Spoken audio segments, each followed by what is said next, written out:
Hello കൂട്ടുകാരെ. അങ്ങനെ മഴത്തോരും മുമ്പേ സീരിയലിൻ്റെ പുതിയൊരു വിശേഷത്തിലേക്ക് എല്ലാവർക്കും സ്വാഗതം. അങ്ങനെ അലീന ഹോസ്പിറ്റലായതോടുകൂടി മുത്തശ്ശിയുടെ കാര്യങ്ങളൊക്കെ നോക്കുന്നത് വൈജയന്തി ആട്ടോ. മുത്തശ്ശി കഷായത്തിൻ്റെ അളവൊക്കെ കൃത്യമായി പറഞ്ഞു കൊടുക്കുന്നുണ്ടെങ്കിലും വൈജയന്തി അതൊന്നും കാര്യമായിട്ട് ശ്രദ്ധിക്കുന്നില്ല.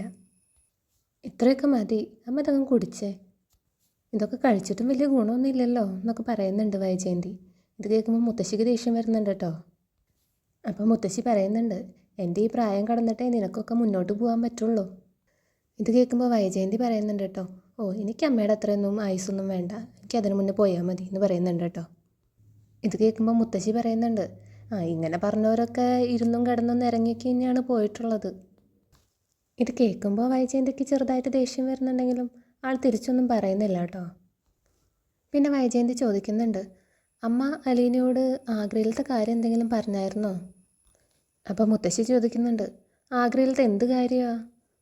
അപ്പോൾ വൈജയന്തി പറയുന്നുണ്ട്, അമ്മയ്ക്കൊന്ന് അറിഞ്ഞൂടെ എന്താ കാര്യമെന്ന്? അപ്പം മുത്തശ്ശി പറയുന്നുണ്ട്, ആഗ്രയിൽ വെച്ച് കുറേ സംഭവങ്ങൾ ഉണ്ടായിട്ടുണ്ടല്ലോ, അതിലേതാന്നാ ചോദിച്ചേ. അപ്പോൾ വൈജയന്തി പറയുന്നുണ്ട്, ഞാൻ ഗംഗേട്ടൻ്റെ ക്വാർട്ടേഴ്സിൽ താമസിച്ചതും സ്കൂളിൽ പഠിപ്പിച്ചതെന്ന കാര്യമൊക്കെ അലീനയോട് പറഞ്ഞിട്ടുണ്ടോ അമ്മ എന്ന് ചോദിക്കുന്നുണ്ട്. അപ്പം മുത്തശ്ശി പറയുന്നുണ്ട് കേട്ടോ, അതൊക്കെ ആർക്കും അറിയാത്തത്, അത് അവളോട് മനു പറഞ്ഞു കാണും. ഇത് കേൾക്കുമ്പോൾ വൈജയന്തിക്ക് ദേഷ്യം വരുന്നുണ്ട് കേട്ടോ. വൈജയന്തി പറയുന്നുണ്ട്, ഇതൊക്കെ എന്തിനാ മനു വേലക്കാരിയോട് പറയണേ? അപ്പം മുത്തശ്ശി പറയുന്നുണ്ട്, അതൊക്കെ ഒരു ഗമയല്ലേ, നീ സ്കൂളിൽ ടീച്ചറായിട്ട് പഠിപ്പിച്ചിട്ടുണ്ടെന്നൊക്കെ പറയുന്നത് ഒരു ഗമയല്ലേ, അതുകൊണ്ട് പറഞ്ഞതായിരിക്കും. അപ്പോൾ വൈജയന്തി പറയുന്നുണ്ട് കേട്ടോ, അത് മാത്രമല്ല അവൾക്ക് കൂടുതലായിട്ട് എന്തൊക്കെയോ അറിയാം. അന്ന് എറണാകുളത്ത് നിന്ന് വന്നതിന് ശേഷം അവൾ എന്നോട് ചോദിച്ചു, മേഡം ആഗ്രയിൽ നിന്ന് വന്ന ശേഷം 1 വർഷം ശാസ്തമംഗലത്തായിരുന്നു അല്ലേ? അതെങ്ങനെയാണ് അവൾക്കറിയുന്നത്? ഇത് കേൾക്കുമ്പോൾ മുത്തശ്ശി ചോദിക്കുന്നുണ്ട് കേട്ടോ, അവൾ അങ്ങനെ ചോദിച്ചോ? അപ്പോൾ വൈജയന്തി പറയുന്നുണ്ട്, അതെ, എനിക്കെന്തോ അവളെ സംശയം തോന്നുന്നുണ്ട്, അവൾക്ക് എന്തൊക്കെയോ കൂടുതൽ കാര്യങ്ങൾ അറിയാമെന്ന്. അപ്പോൾ മുത്തശ്ശി പറയുന്നുണ്ട്, അതൊക്കെ നിൻ്റെ ഓരോരോ സംശയങ്ങളാണ്, അവൾക്ക് എന്തറിയാനാ? അപ്പോൾ വൈജയന്തി പറയുന്നുണ്ട്, ആയിക്കോട്ടെ, പക്ഷേ അമ്മ എന്തായാലും അവൾ തിരിച്ചു വരുമ്പോൾ അവളോട് ഇതേപ്പറ്റി ചോദിക്കണം, അവൾക്ക് എന്തെങ്കിലും കൂടുതൽ അറിയണമെന്നുണ്ടോയെന്ന് അറിയണമല്ലോ. അങ്ങനെ എന്തെങ്കിലും ഉണ്ടെങ്കിൽ പിന്നെ അവളെ ഇവിടെ വെച്ചുകൊണ്ടിരിക്കുന്നത് അത്ര പന്തിയല്ല. അപ്പോൾ മുത്തശ്ശി പറയുന്നുണ്ട്, എൻ്റെ വൈജ ഇനിയൊന്ന് സമാധാനിക്കേ, അവൾ വരുമ്പോൾ ഞാൻ ചോദിക്കാം എന്തായാലും. അപ്പോൾ വൈജ പറയുന്നുണ്ട്, എന്നാൽ നമുക്ക് ഇടുന്നോ, ഞാൻ കുറച്ച് കഴിയുമ്പോൾ ദോശയും ചമ്മന്തിയായിട്ട് വരാം. അപ്പോൾ മുത്തശ്ശി ചോദിക്കുന്നുണ്ട്, എന്നും ഈ ദോശയും ചമ്മന്തിയും തന്നെയുള്ളോ? അവൾ ഹോസ്പിറ്റലായ പിന്നെ വായിക്ക് രുചിയായിട്ട് ഒരു സാധനം കഴിക്കാൻ പറ്റിയിട്ടില്ല. ഇത് കേൾക്കുമ്പോൾ വൈജയന്തിക്ക് ദേഷ്യം വരുന്നുണ്ടെങ്കിലും ആളൊന്നും പറയാണ്ട് പോകുന്നുണ്ട് കേട്ടോ. പിന്നെ കാണിക്കുന്നത് മനുവിനെയാണ് കേട്ടോ. മനു അലീനയ്ക്കുള്ള ചായയൊക്കെ വാങ്ങി വരിക. അപ്പോൾ ഇത് കാണുമ്പോൾ അലീന ചോദിക്കുന്നുണ്ട് കേട്ടോ, ചായ വാങ്ങാൻ പോയതാണോ? അപ്പോൾ മനു പറയുന്നുണ്ട്, അല്ല, ഞാൻ ചായ കുടിക്കാൻ പോയതാ. എന്നിട്ട് കുടിച്ചോ എന്ന് ചോദിക്കുന്നുണ്ട് കേട്ടോ അലീന. 2 എണ്ണം. എന്നിട്ട് ഒരു കപ്പ് കഴുകി അലീനയ്ക്ക് ചായ കൊടുക്കുന്നുണ്ട് കേട്ടോ മനു. അപ്പോൾ അലീന പറയുന്നുണ്ട്, എനിക്കറിയാം. അപ്പോൾ മനു ചോദിക്കുന്നുണ്ട് കേട്ടോ, എന്തറിയാം? അപ്പോൾ അലീന പറയുന്നുണ്ട്, ഒന്നുമില്ല. അപ്പം മനു പറയുന്നുണ്ട് കേട്ടോ, പറയുന്നേ.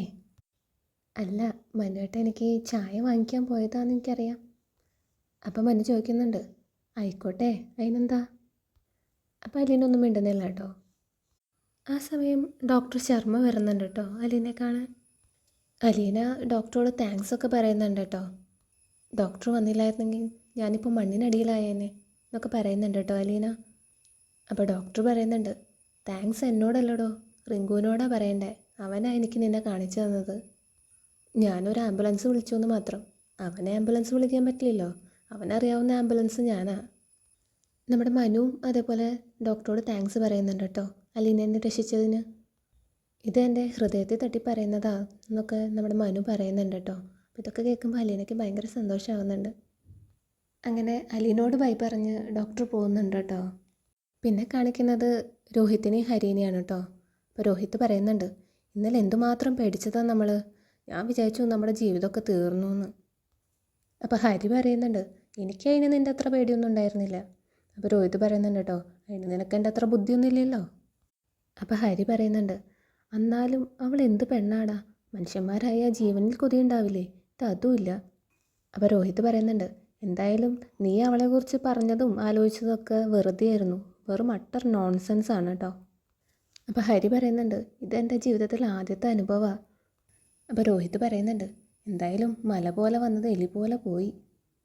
അപ്പോൾ ഹരി ചോദിക്കുന്നുണ്ട്, എന്തുകൊണ്ടായിരിക്കടാ അവൾ നമ്മളെക്കുറിച്ച് പോലീസിനോട് പറയാതിരുന്നത്?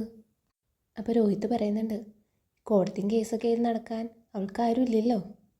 അപ്പോൾ ഹരി പറയുന്നുണ്ട്, അത് ശരിയാ, നിൻ്റെ പേര് പറഞ്ഞാൽ പിന്നെ ബാലേന്ദ്രൻ അങ്കിൾ അവളെ കൈവിടുമല്ലോ, പിന്നെ ഹോസ്പിറ്റൽ ബില്ലൊക്കെ ആരടയ്ക്കും? എൻ്റെ പേര് പറഞ്ഞാൽ മനുവേടനും അവൾക്കെതിരാവും. അപ്പോൾ ഇതൊക്കെ ആലോചിച്ചിട്ടായിരിക്കും അവൾ പോലീസിനോട് കള്ളം പറഞ്ഞത്. എന്തായാലും അവൾക്ക് കാഞ്ഞ ബുദ്ധിയാണ്. എന്തായാലും നമുക്ക് ആശ്വസിക്കാറായിട്ടില്ല, അവളുടെ കയ്യിൽ എപ്പോഴും ഒരു ബോംബുണ്ട്. അപ്പോൾ രോഹിത് ചോദിക്കുന്നുണ്ട്, എന്ത് ബോംബ്? അപ്പോൾ ഹരി പറയുന്നുണ്ട് കേട്ടോ, അവൾക്ക് ഈ സത്യം എപ്പോൾ വേണമെങ്കിലും ആരോട് വേണമെങ്കിലും പറയാം, എപ്പോൾ പറഞ്ഞാലും അതിനൊരു വാല്യൂ ഉണ്ട്. ഇനിയിപ്പോൾ അവളെ പിരിച്ചു വിടാൻ നോക്കിയാലും അവൾക്കിത് പറഞ്ഞ് നമ്മളെ ഭീഷണിപ്പെടുത്താം. അപ്പോൾ രോഹിത് പറയുന്നുണ്ട്, അതൊക്കെ പിന്നത്തെ കാര്യമല്ലേ, തൽക്കാലം അപ്പം അതേപറ്റിയൊന്നും ചിന്തിക്കേണ്ട. പിന്നെ കാണിക്കുന്നത് മനുവിനെയാണ് കേട്ടോ. മനു അലീനയും നല്ല ഉറക്കമാണ്. മനു അലീനയുടെ അടുത്ത് തന്നെ കസേരയിലിരുന്ന് ഉറങ്ങുന്നുണ്ട്. അതിനിടയിൽ നേഴ്സ് കടന്നു വരുന്നുണ്ട് കേട്ടോ. അപ്പോൾ നേഴ്സ് പറയുന്നുണ്ട്, ഡോക്ടർ ഇപ്പോൾ വരും ചെക്ക് ചെയ്യാനായിട്ട് എന്ന് പറയും കേട്ടോ. അങ്ങനെ ഡോക്ടർ വരുന്നുണ്ട് കേട്ടോ അലീനേനെ പരിശോധിക്കാൻ. അപ്പോൾ മനു പുറത്തിറങ്ങി നിൽക്കുന്നുണ്ട്. അപ്പോൾ ഡോക്ടർ അലീനയ്ക്ക് വേണ്ട മെഡിക്കൽ അഡ്വൈസൊക്കെ കൊടുക്കുന്നുണ്ട് കേട്ടോ. അതിനുശേഷം പോകുന്നുണ്ട്. അപ്പോൾ അലീന നഴ്സിനോട് ചോദിക്കുന്നുണ്ട്, എനിക്ക് എന്തൊക്കെയാണ് കഴിക്കാൻ പറ്റുമെന്ന് ചോദിക്കുന്നുണ്ട് കേട്ടോ. അപ്പോൾ നഴ്സ് പറയുന്നുണ്ട്, എല്ലാ തരം ഫുഡും കഴിക്കാം എന്ന് കരുതി കപ്പ ബിരിയാണി ഒന്നും കഴിക്കരുത് കേട്ടോ എന്ന് പറഞ്ഞിട്ട് പോകുന്നുണ്ട് കേട്ടോ നഴ്സ് പോയി കഴിഞ്ഞപ്പോൾ ബാലേന്ദ്രനും മനുവും കൂടി വരുന്നുണ്ട് കേട്ടോ അലീനയുടെ അടുത്തേക്ക്. അപ്പോൾ ബാലേന്ദ്രൻ പറയുന്നുണ്ട്, ഇന്നലെ നീ ഞങ്ങളൊക്കെ പേടിപ്പിച്ച് കളഞ്ഞല്ലോ, ഇപ്പോഴാണ് എനിക്കൊന്ന് ആശ്വാസമായത്. നീ ഇങ്ങനെ കണ്ണു തുറന്ന് ഞങ്ങളൊക്കെ നോക്കി കിടക്കുന്നത് കാണുമ്പോൾ മനസ്സിന് എന്തൊരു സന്തോഷമാണെന്നറിയോ. അപ്പത്തൊക്കെ ആർക്കും പറ്റും, അതൊന്നും സാരില്ല. അപ്പോൾ അലീന സോറിയൊക്കെ പറയുന്നുണ്ട് കേട്ടോ. ആരെയും വിഷമിപ്പിക്കണമെന്ന് വിചാരിച്ചതല്ല എന്നൊക്കെ പറയുന്നുണ്ട് അലീന. ഇത് കേൾക്കുമ്പോൾ മനു പറയുന്നുണ്ട് കേട്ടോ, നീ സോറി ഒന്നും പറയണ്ട, അതിന് നീ തെറ്റൊന്നും ചെയ്തിട്ടില്ലല്ലോ. അങ്കിളിന് പേടിക്കാനൊന്നുമില്ല, അങ്കിൾ ധൈര്യമായിട്ട് ഷോപ്പിലേക്ക് പോയിക്കോ.